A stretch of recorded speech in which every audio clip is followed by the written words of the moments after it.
Learning a few basic commands can help you quickly get started with Excel 2016. Let's start by clicking Blank Workbook. Across the top of the screen is the ribbon, which consists of tabs. Each tab has groups, and each group contains commands. The Home tab has groups such as Clipboard, Font, Alignment, and Number.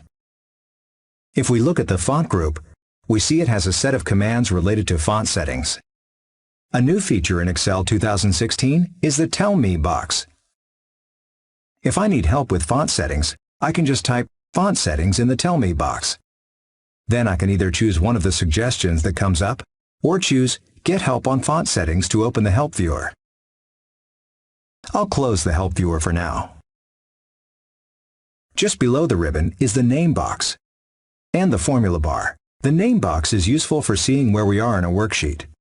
For example, cell A1 is selected, so we see A1 in the Name box.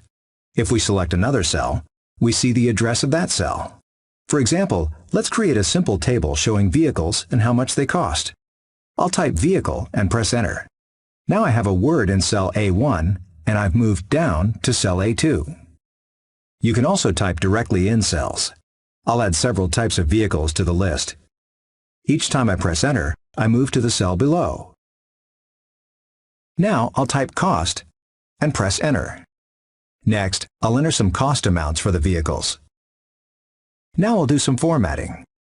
I select cell A1, hold the Shift key down and select cell B1 so that both cells are selected. Then, in the font group, I choose the bold command.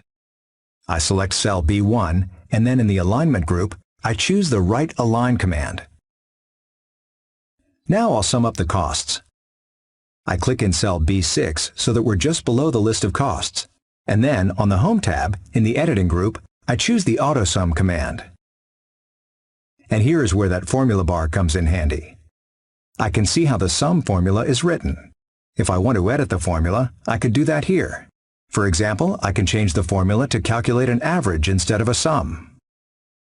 At the bottom of the worksheet, you can see that it has a default name of Sheet 1 on its tab.